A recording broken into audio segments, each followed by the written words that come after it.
day, and thanks for joining us for another edition of Eat, Sleep, Grow, Repeat. Following on from Steve Maxwell, we have another martial arts legend in 8th Dan Judo black belt, Neil Adams. Neil has been called the Mike Tyson of Judo, and who can argue with that? After winning 5 European Championships, the World Championship, and twice taking the silver medal in the Olympics, Neil went on to coach the English and Welsh national teams, write multiple books, receive an MBE from the Queen, as well as becoming the voice of international judo, commentating at events all over the world, including the Commonwealth and Olympic Games. Myself and Ben have been lucky enough to attend 3 of Neil's effective fighting events and witness firsthand his lightning quick throws and devastating armbar. So it was a treat for us to have Neil on the show, and I think it's going to be an excellent episode for anyone who's interested in judo. So keep listening and we'll go over to Neil Adams.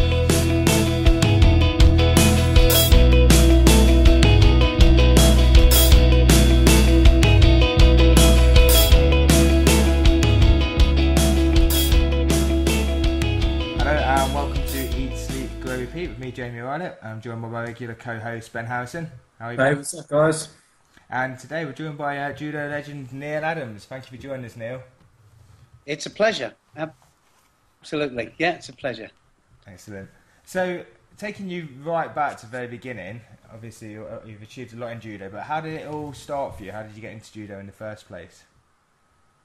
Well, I suppose I'm one of the few that have kind of come through the junior ranks. So I was training for as a kid, you know, through from 7 years of age, 10 years of age, my first kind of British championships. But the most important thing was that my coach, who was my father, the early stages, he was more interested really in technical development rather than competitions. So I did have competitions in the early stages, but it was really more important to get a good technical base, you know, and that's something that we're trying to push forward now in our coach education, because we have a coach education business. And so we're trying to push that forward as hard as we can, that it's really, really important to get the balance, because there are too many clubs with youngsters, and there's too much emphasis on medals won and not technical development. Is that different in places like Japan? Or is that a global? No. I think in Japan, don't forget they've got weight of numbers. I mean, they got 2 million. I mean, it was 3 million practicing Judoka. So they have a really wide base. And it means then that they've got more people coming through a system, which is they feed them from high school into university systems. So they've got hundreds of people to train with every day. Well, we haven't got that kind of facility and those kind of numbers in the UK. We're certainly better off than a lot of the other smaller countries that have even less people to train with, you know. So if you're an individual that is striving to win world and Olympic medals, you know, if you are getting to that kind of level, then you have to. It was impossible for me to train full time in the UK, so I got a lot of my base training done in the UK, but I had to travel to Japan to get the numbers for my randori practice, which is my free fighting practice, which was imperative, you know, to get to the level that I wanted. I mean, they also teach it in schools, don't they, in Japan? Isn't it part of a PE curriculum?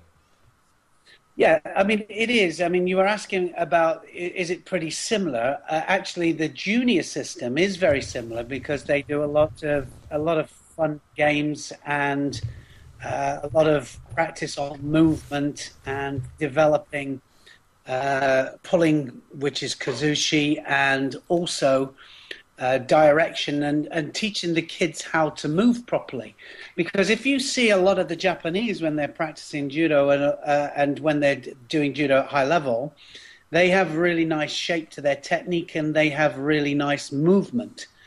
So that has to come from somewhere, and a lot of it stems from the development at school level. Excellent. So when you started competing, what were you, sort of 5, 6? 7. I was 7, and my dad took me to a small club, and then within 12 months we were fairly serious.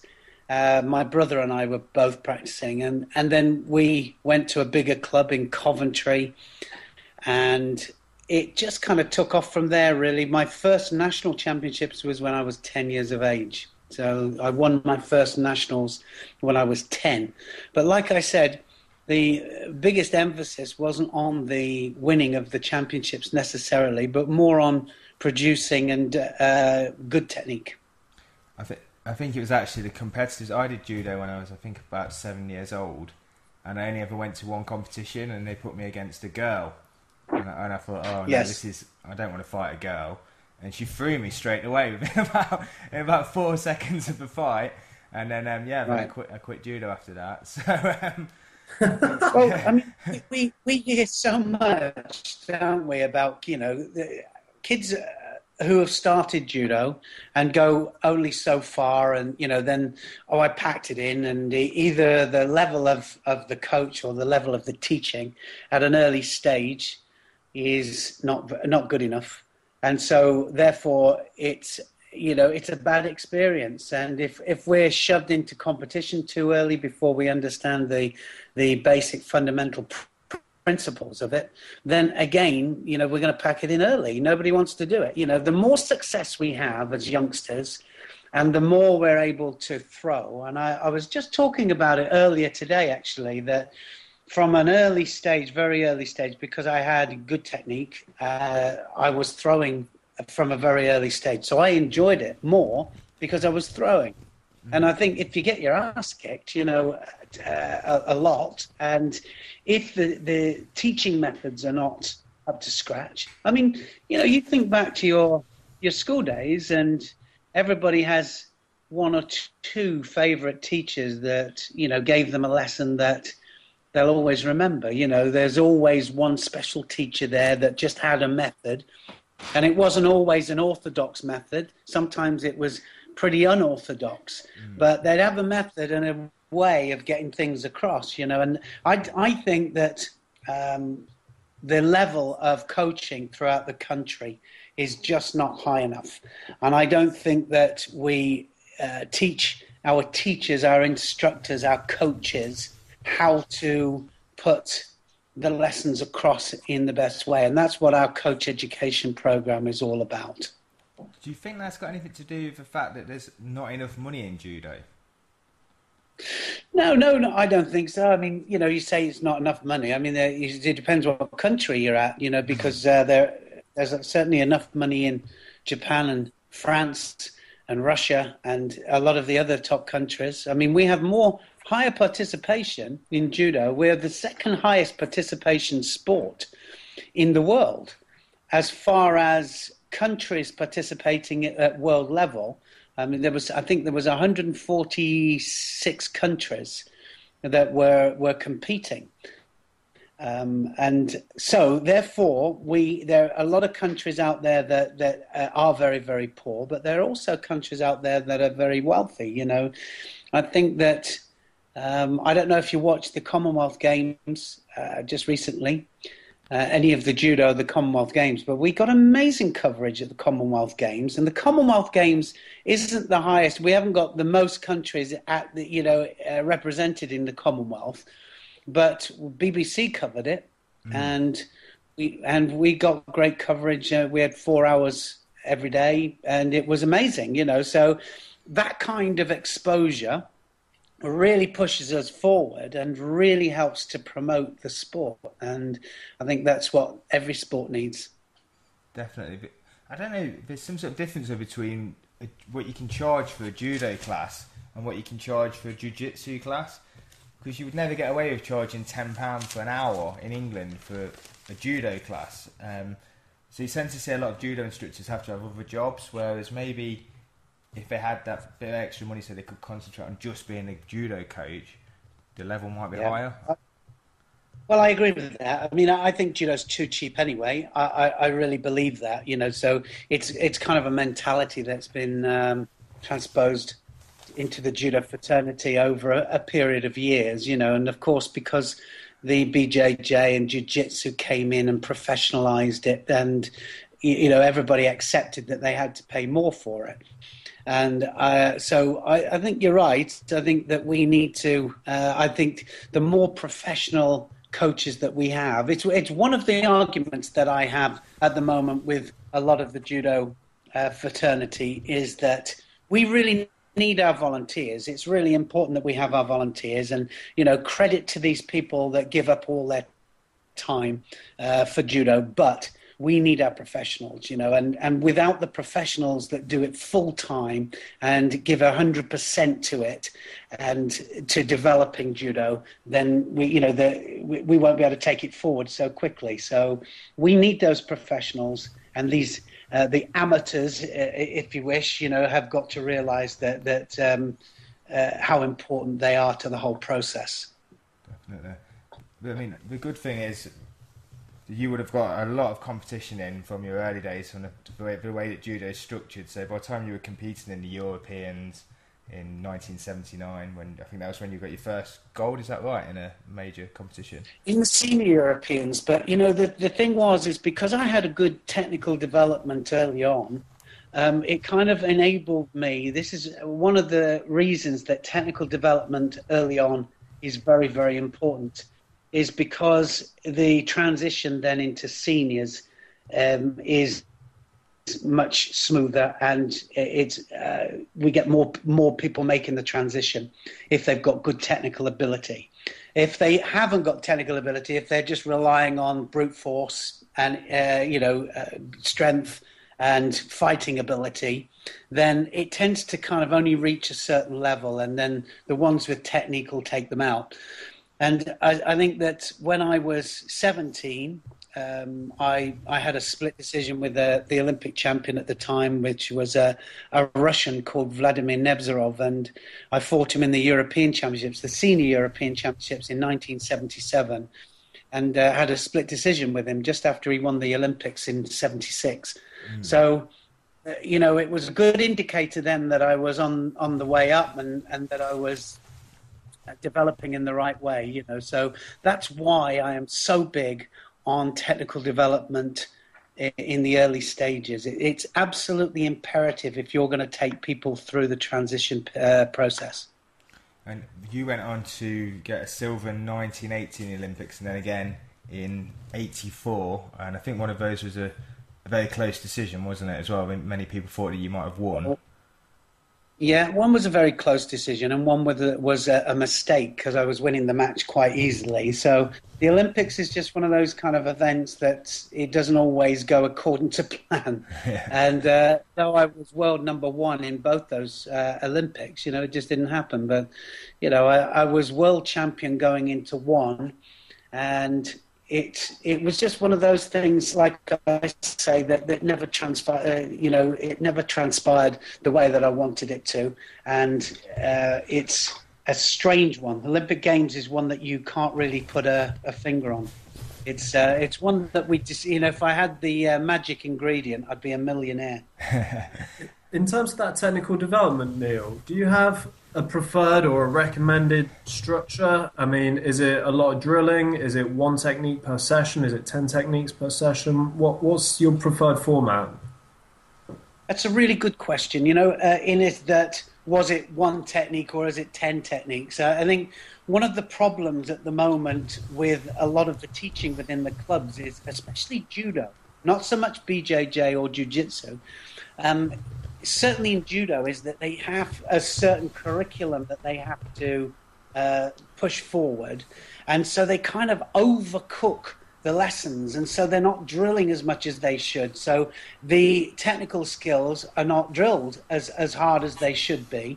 And I think that that's the thing that BJJ and Jiu-Jitsu have definitely got right at the moment. Show one technique, drill it to death, and then go on to the next one when we've mastered that one. And I think that that's it's certainly what I'm trying to push now at the moment. We have certain training aids that we've brought out at the moment. I used to do a lot of elastic band work as a kid. And we've brought the bands out again because my kids, when they were training to develop skills, weren't certain pulling actions weren't as strong as they should be. They couldn't turn 180 degrees with their feet and their hands working at the same time. And some of the drilling that we were doing with the bands really helped them. So then we decided then to really push them out there as a training aid. And they're an amazing training aid, excuse me, for all levels, really, from junior right the way through to senior. And amazing. They'd be amazing for the BJJ and jiu-jitsu guys as well. Excuse me. We spoke to a jiu-jitsu guy the other week, Steve Maxwell. He's a fifth dan at BJJ, and he's all about full range of motion and mobility. And it sounds like that's the sort of thing that would help with the elastic bands as well.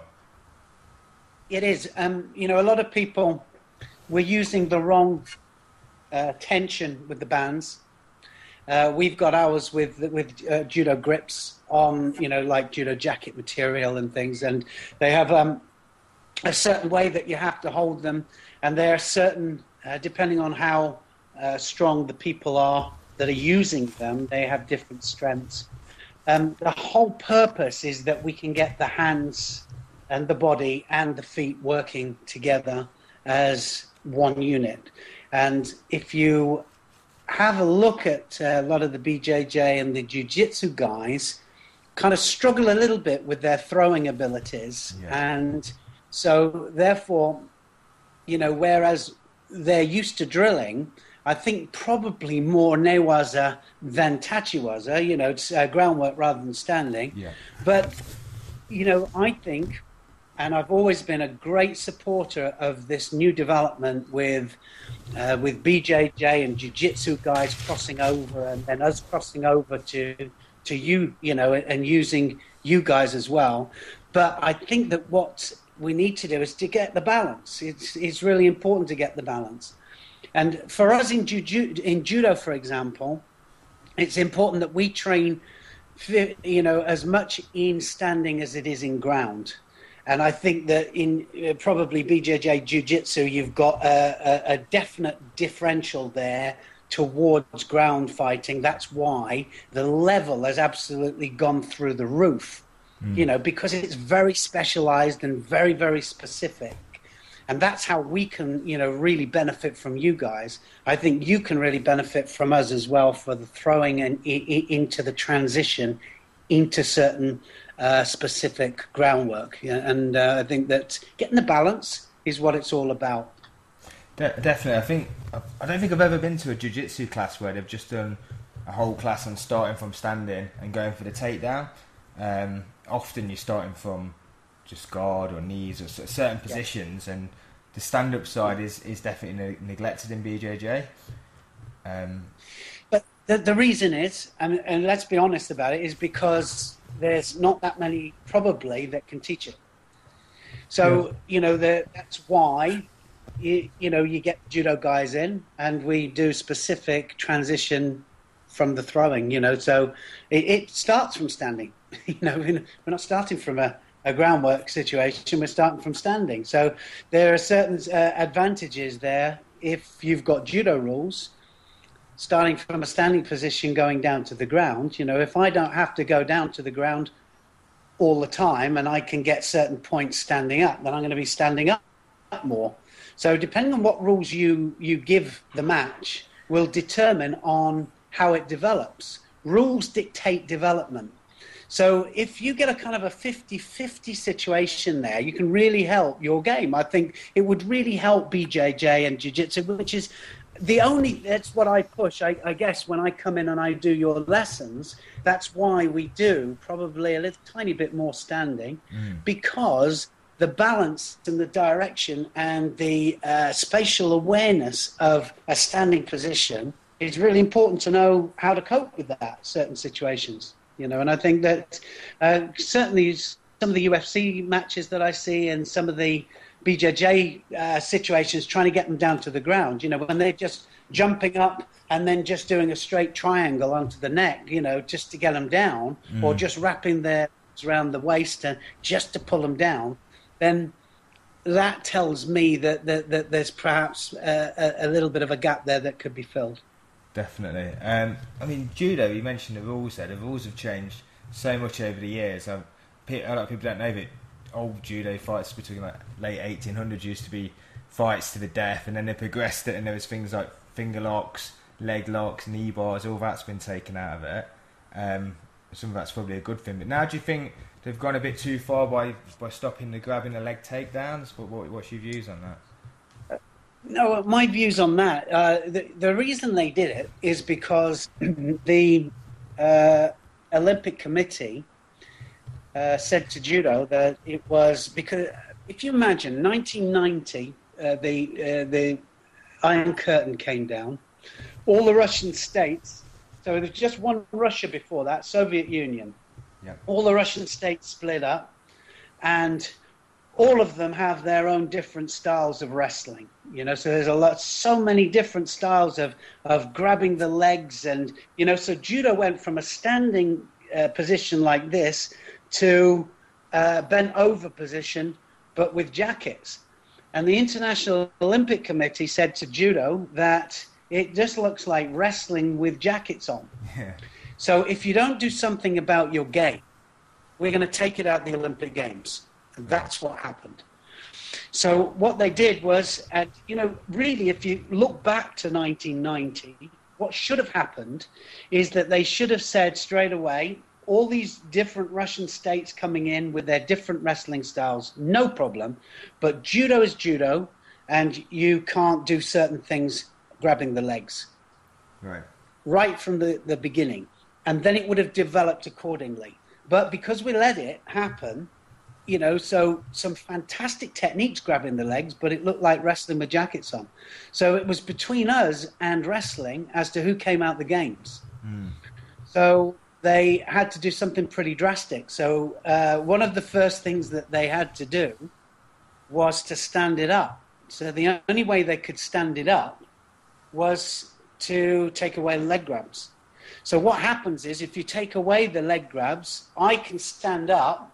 I know that you can't grab my legs, and it gives me an opportunity then to do standing judo from an upright position rather than sticking my backside out to prevent you from grabbing my legs. So it studied up immediately. We stayed in the Olympic Games and wrestling was out. Yeah, but it's now back in, obviously, but yeah, I see what you mean. But they will bring wrestling back because it's the oldest sport. There's no way it should be out of the Olympic Games, no way on earth. But they will bring it back. But it was a shock for them as well, and it was a shock for us because it made us professionalise the game as well. And do you worry though that some of the very old traditional and effective judo techniques might be lost just by the fact that they're not taught in clubs anymore because they're not legal to do in competition? I don't think they'll ever be lost because people still practice the katas and things like that. And I think there probably will be a stage when they'll allow certain aspects of leg grabs to happen. I think at the moment they've just got to establish themselves as a really solid sport in their own right. And I think that they have to separate themselves as far as they can away from the wrestling. What were those leg grabbing techniques like, Neil? Did they just look quite a lot like wrestling? Was it like a single leg, double legs, or? It just looked like wrestling. Yeah, no, and people were good at them, So of course it was very bent down, and it went across, when any attack could travel 10, 15 meters, and sometimes there were some massive pickups grabbing the legs and things like that. But in the end, what happened was, and some of the people that are moaning about, I can't grab the legs anymore, that means my judo has gone. These are the ones that haven't learned the traditional style of judo. Judo started standing up, and we went further and further down. So all we've done is gone back to probably 60, 70 years now to how judo was. So when people say, oh, no, we want it as it used to be, it is as it used to be now. And my point is that it's really important now, and it's a good thing that we've got kids now that don't know about grabbing the legs, either in defense or attack. So they're just standing up. So they learn to defend as well, not by grabbing the legs and sticking their backsides out to defend or having stiff arms, but they learn to use their body and their balance and their movement in order to defend as well as attack. And that's important. And does all of the judo around the world look quite similar now in this upright position, or does there tend to be different styles from country to country? No. Rules dictate development. The rules are the same all over. You know, I've got with the odd splinter group. They're going, we're going to allow them to practice just anything in the clubs, you know, and stuff like that. And they can do that. But if these guys come into a judo competition and then lose because they don't know the rules that dictate the sport, then that's their fault. If you could change anything about the rules, is there anything you would change, or you think they've got it exactly right at the moment? No, I don't think they've got it exactly right. And I think if we were to change anything, I think certain counters where they could grab the legs probably should be allowed. But the reason that they didn't allow anything is because the referees were having a real problem to determine what was a leg grab done on purpose and one that was done in order to get the other guy penalised. And there was a lot of there was a kind of a 50-50 split. It wasn't even like 90% looked at it one way and then the other 10% looked at it another way. I mean, they couldn't come to an agreement on how to what's the word I'm looking for? How to judge it. How to judge it, yeah. And the thing was that it was because of that. Then they just decided it was the Russians, not anybody else. It was the Russians and the Georgians that said if they can't, because it was going to cost somebody an Olympic title. So by that, what I mean is, a lot of fighters play the game very, very close, like margin to the very edge. You know, whatever rule you give them, they'll play it very, very close to the edge of that rule. Yeah. So they're playing it so close to the edge of that rule that a lot of the referees can't read the match the same way as some of these top fighters.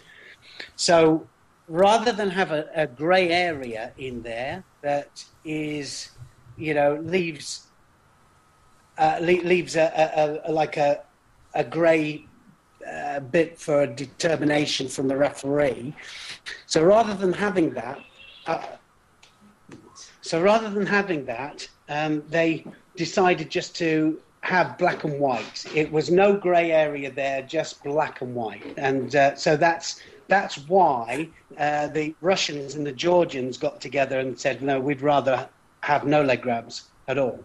And actually, they were the quickest ones just to click in straight away. I mean, they were doing some massive throwing techniques from different angles, from different grips, you know, and from around the waist they were doing it. So anything above the belt line they can do. Yeah. Anything below the belt line they can't do. So they were still using the same kind of grips, the same kind of movement in, but instead of grabbing below the legs, they were just going around the waist, you know. So it was just very thin line, but it was, and they adapted so quickly, it was incredible. I see. I mean, what about the ground fighting side? Because obviously you were someone who was very good on the ground, used to get a lot of submissions from that position. Do you think you get long enough on the ground in judo? Well, it's starting to get longer. That was one of the massive things that came. Very different to submission, you know, groundwork where you've got all the time in the world to set it up and pull it in. And, you know, it's a totally different pace to the whole match when you're down there and you're just looking for a submission and you've got more time. Like almost 10 times as long as they probably would have in a judo match. But they've given more time now as long as it's progressive. So this is a good thing because it enables us then to teach our classes to develop certain techniques. As long as I'm going progressively from one bit into another, they'll let me carry on. All right, but it could do with being a bit longer, but then you'd still have to get the balance. I mean, if, for example, you just gave all the time in the world down to a groundwork situation, then you would find that the standing part of the match would suffer. All right, so they have to keep the balance with it. And I think they've got quite a good balance with it now, certainly at international level, not at national level, because the referee interpretation is a little bit different, and they tend to stand them up too quick.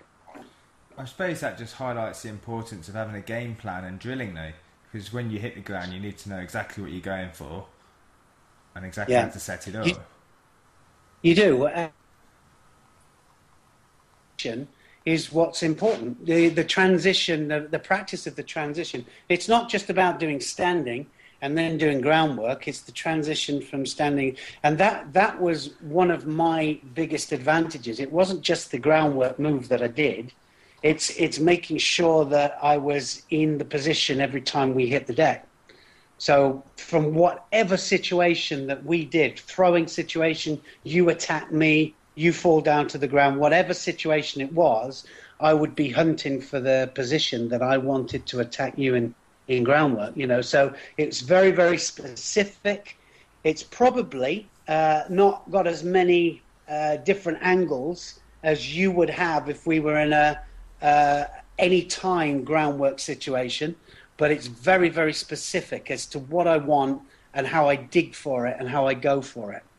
I think that's something that is quite useful, actually, if that was brought into jiu-jitsu a bit more. In that, I know that you went straight for the armbar and it's very single-minded. I think that would benefit a lot of jiu-jitsu guys as well, because sometimes there's almost too many options. Well, I think you're right. You know, it's like we were talking about the groundwork situation there. If you've got all of these different directions that you can go, which is great, but it's not great if I don't go down with you. Mm. So if we're fighting, and I know that you've got a great groundwork, you know, and you've got 3 or 4 different techniques that you move into, I just wait until I throw you into a situation that I want to, you know, that I feel happy about going into a groundwork. And the thing is that transition is probably the most important thing, you know, other than breaking the technique down that you want, you know, and knowing it inside out. But obviously having the direction is very, very important. I think you're right. I think, you know, certainly we need to be more specific sometimes. I mean, you look at Rousey. Rousey's just got the arm lock. Yeah. But it's an arm lock, you know, it's an arm lock that she does. None of the girls that she's fighting have any idea about it. They haven't. They think they do, but they haven't. You know, but there are some judo girls that would really be able to stop her doing it. Yeah. There are. You know, but I mean, these girls that she's fighting have no idea, and she's just hunting for it all the time. From whatever throw she does into it, she's just hunting it. So she'll hunt it until she gets it. You know, and they make mistakes. You see, they'll be trying to get up, or they're trying to escape, and she'll go one way, and then she'll just change it, but she's always going for the arm. There's talk of her fighting in that. I don't know if you've ever watched Metamoris, where it's just a 20-minute grappling match. They do gi and no gi matches, and there's talk about her fighting a BJJ champion in Metamoris.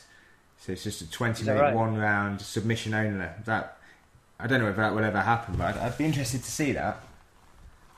Would that be again? You know, it would really depend on what rules they have.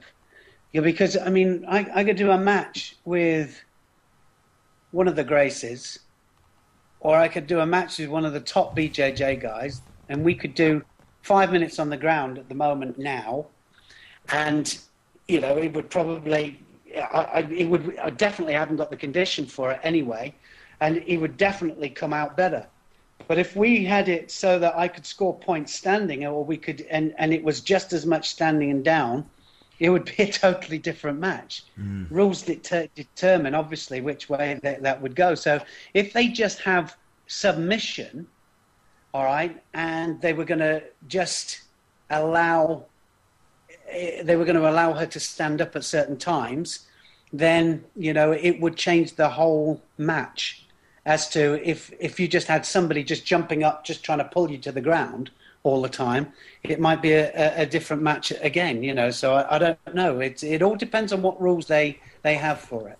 Right, it's basically, there's no stand-ups, it's just one, you both start standing, it's 20 minutes, submission only, there's no points, so it would be interesting. Obviously, I think she'd get a takedown if she could go for the armbar straight off that or something like that. But like I'm saying, it would have to be on her terms. The armbar would have to be on her terms. If she was all of a sudden down there in a grappling situation, I think it might be different. Yeah, well, hopefully they can make it happen. We'll have to see. I think she's got a lot of commitment. So hasn't she? Interesting. But it's interesting. I love things like that because it kind of opens up the whole. It opens up the whole game. But as I try to say to a lot of my coaches, rules dictate development, but they also dictate the game. So I mean, if you've got 5 aside and you've only got. If you've only got 5 minutes each way, it's a lot faster game, and you've got a smaller pitch. It's different, totally different than if you've got 11 each side and you play the offside rule. Yeah, it makes a completely different match. Yeah, that's a good way of putting it. So you're still training now? Do you still spar? Do you still do Randori? I still do a little bit. I've got a little bit of a knee injury at the moment, and so it's tweaking me. I did a little bit the other night, and I really enjoy it. I miss just having a bit of a grapple and rolling about. But I'm just a tiny bit injured. I want to get my knee done, and then I can do a tiny bit more. I just do it for my condition now. I just do it for my pleasure. How old are you now, Neil? I'm 56 in September. Right, excellent. I mean, you're in amazing shape, someone who's 56. I know judo is a very sort of injurious sport, so I just wondered how it is, obviously, not being in your 20s anymore and still sparring in judo. Do you find you get injured a bit more? Is there anything you can do to prevent that? Yeah, absolutely. And the thing is that the problem is, of course, people want to feel I can still grip. So a lot of my gripping skills still, you don't lose them, you see. So I'll get drawn in with one of the youngsters into a full-on match, and of course I can't help myself. So so it's because I can't help myself, then I'm a lot more prone to injury, and I don't want to be injured now. I don't need it. I need to, I need to be able to do other things, but and also I need to be able to demonstrate, for the teaching aspect as well, because I'm doing a lot of coaching at the moment. Is there anything that you work on now that you didn't used to have to work on, like a bit more mobility work or yoga or anything like that you're doing? Should stretch a lot more than I do, and I just got into trouble from my old physio, so and I try and work out an hour every day for me and for myself. Most days I manage to do it, even when I'm traveling abroad. Yeah. And I do a certain amount of weights, but I do a lot of muscular endurance, and I do about 45 minutes endurance work most days as well. When you say endurance, do you mean sort of running, or is that endurance weight training? I do Concept 2, I do Concept 2 row, and I do cross trainer, and also do Versa Climber as well. Yeah, I found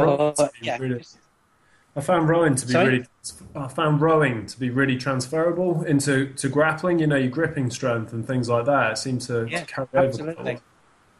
I would do a lot more. I ran too much when I was in competition, international competition. I ran too much, and it really affected my hips. And at a later date after competition, and I would definitely the Concept 2 is what I would have. I get a lot of my students on the Concept 2, and I get them to do different things. Bike as well.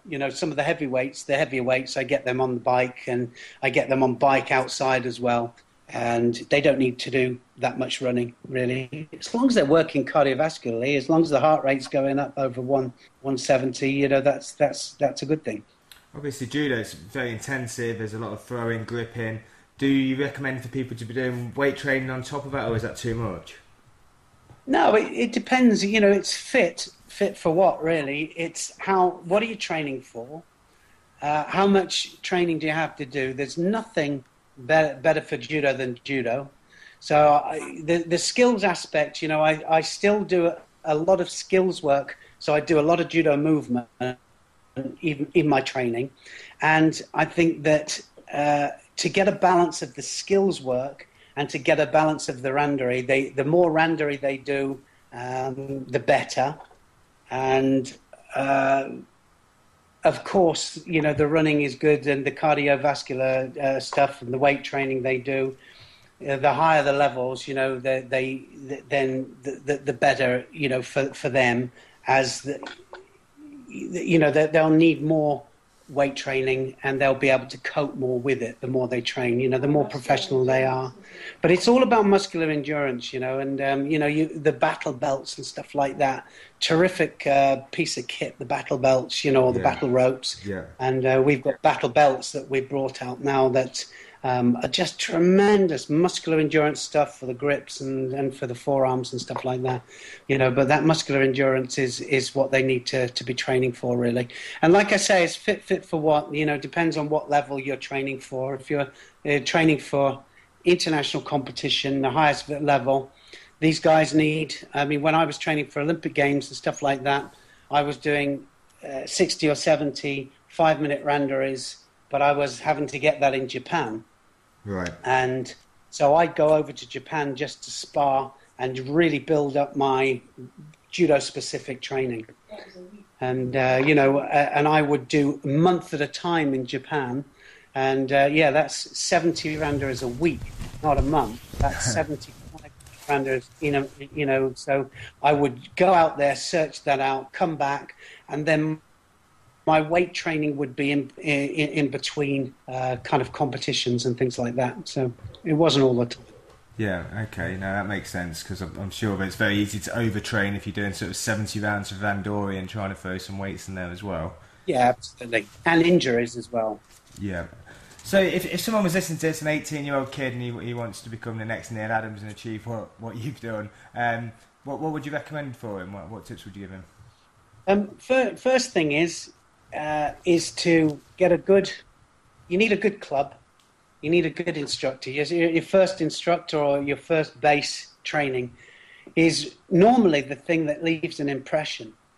And it's something that you carry with you all the time. If you've had a really good first one, a good base, then you never forget it. And I think that to get good skill foundation and to know the game, it's not about going in there and learning tricks. It's learning about how to move, how the mechanics of the techniques work, and the balance, the pulling, and everything working together. And then to be fit enough to be able to carry it, to carry the load. Like you said, then, you don't want to do too much, but then you want to build it up nice and slowly, so get your balance right between your competition and your skills learning. And I think that you'll have a much more enjoyable road through. Excellent. And if you could go back again, do it again, is there anything you would do differently now with the knowledge that you've got? Yeah, I think so. I think nutrition, certainly, I would be definitely sharper on my nutrition because the one of the Olympic finals that I lost, I was in the weight category below the one that I won the World Championships in. Right. And I had to lose about 5 kilos to make that weight, and didn't do it well at all. And so by the time when in that final, it was kind of, I was drained all the way through it. I lost on a split decision. That split decision could have easily gone my way, had I think the nutrition, I blame the nutrition side of it more than anything, I think, on that particular occasion. I would certainly have that much sorted. I wouldn't overtrain. I was an absolute maniac when it came to training, and I tended to overtrain a lot more than I didn't undertrain. I always overtrained. Yeah. So I would control that a lot more, and I would probably just ensure that my body was in the wrong place at the right time in that Olympic final in '84. Yeah. When I made a mistake. That's the problem with the Olympics as well, isn't it? Being every 4 years, you can't go back the next year and rectify it. No, exactly. You know, so it just small things. I think I must have got most things right. I medalled at most Europeans. I had 12 European medals. I had 4 world medals, which was every other year, not every year, the World Championships, and then 2 Olympic silvers. I got something right. There were other things that I could have done, I think, that would have made a difference to 1 or 2 of the results. Was there never a thing where you were thinking, I've got to do the 88 games?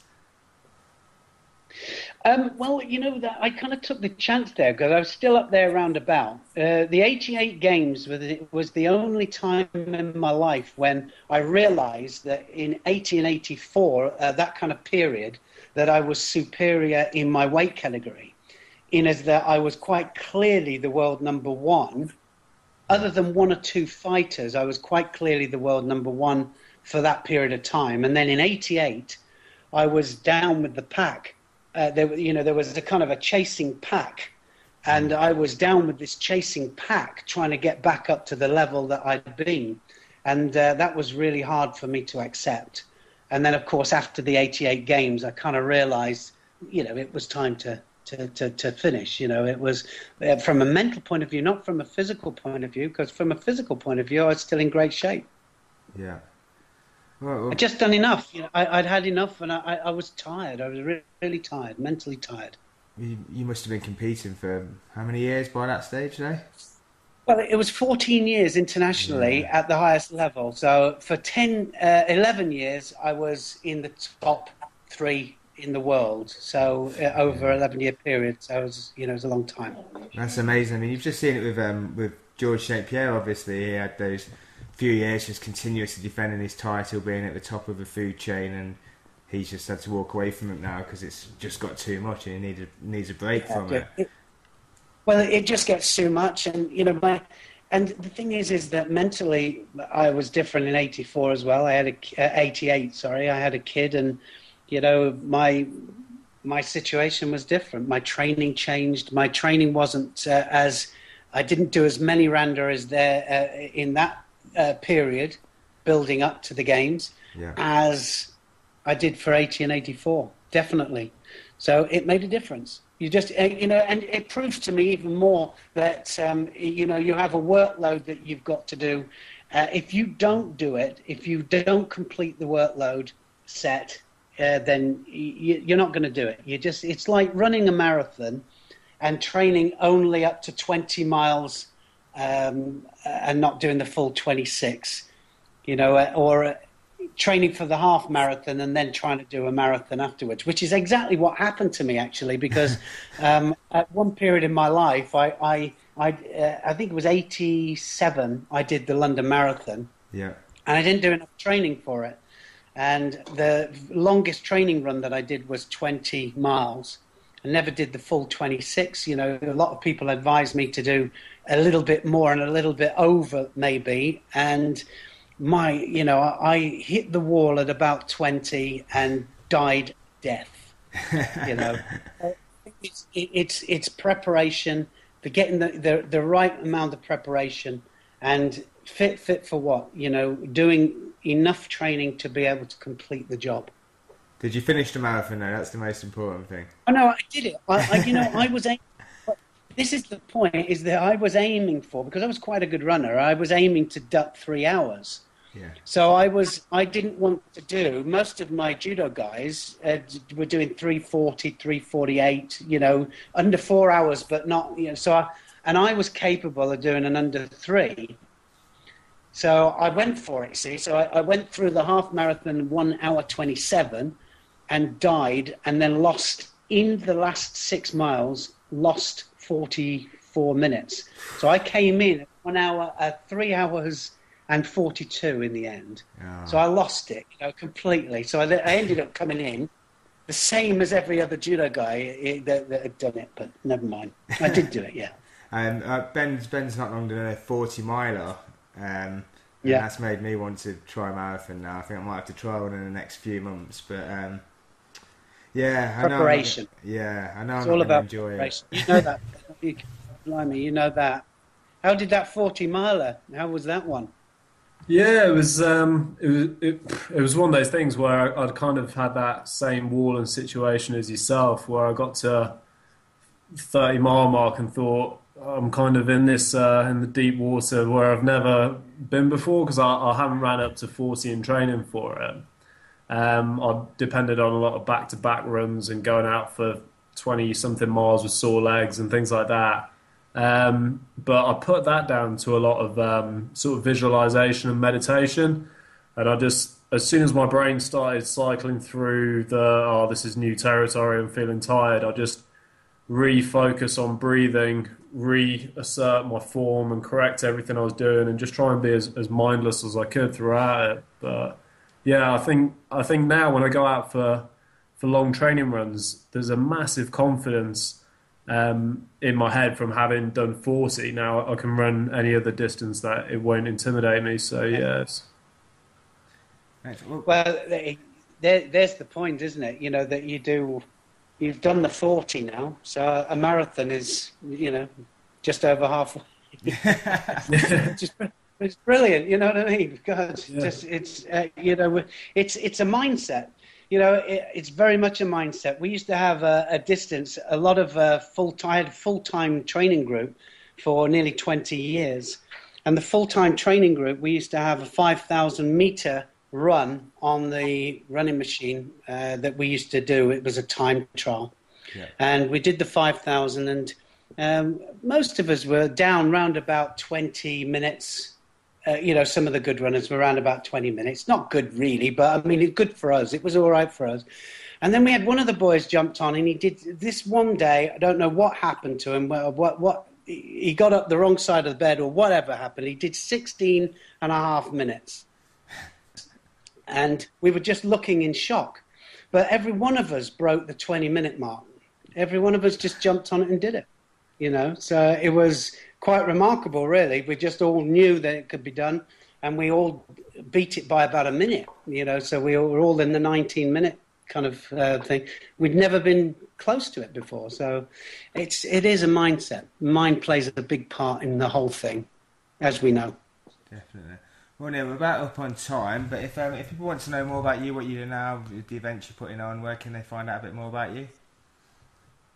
If they come on to our website, naeffectivefighting.com, they'll have a look. They can have a look at a lot of the things we're doing at the moment. We've got an ebook there. For any of the budding coaches that want to develop certain training programs and want to know how to run classes in a really directed and progressive way, then this book will really help them. And it's got all of our training aids and different things, and some really interesting stuff there. So if they come onto the NA Effective Fighting website, and they could always just come through to me if they need to ask me for any advice. It'd be a pleasure. Yeah, I'm definitely interested in looking into the elastic bands myself now. I've just started doing some gi, so it sounds excellent. Sounds like something that might be very beneficial. If you go onto the YouTube site as well, just go onto go onto the NA Effective Fighting channel, and then go onto the YouTube. All right, and then it'll have some. It'll show you some of the examples of it, and then every set of bands that you get has got a 45-minute video that'll break it down, show you how to break it down. Excellent. Well, I'll put a link to that in the show notes as well, so anyone listening can click on that, and the links will be straight there, so they'll be able to find it. Great stuff. All right, fellas. Thanks again for coming on, Neil. Thank you, Neil. It's a pleasure. Absolutely. It's been my pleasure, and thank you. Good. Well, thanks for listening, guys, and we'll be back in 2 weeks.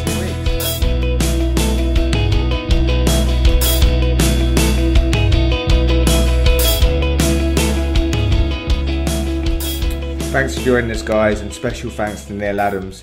The word legend is overused these days, but I'm sure no one, especially the judo community, would argue with me using it here. Thanks also to all of you that have gone over to iTunes and left us a 5-star rating. Got some really nice comments over there, and it's good to see you supporting the show. If you've not done that and you want to know how you can support the show, go over, it takes 2 minutes, leave us a 5-star review and say something nice. It helps boost us in the iTunes rating. Alternatively, you can just follow us on Facebook or Twitter. The links are over at the website www.eatsleepgrowrepeat.com. There's also some good articles over there you might want to check out. I'm going to leave you with a track called Calypso by Finnish producer Jori Hulkkonen, who I have to admit I only discovered this week, even though he's been around for years. I'm definitely going to check out a bit more of his music. I've been really enjoying this track. It's a nice, melodic, progressive track, and I hope you guys enjoy it too. And I hope you join us again in a couple of weeks when we'll be back with Jordan Harbinger from The Art of Charm. So look forward to that, and I look forward to speaking to you soon.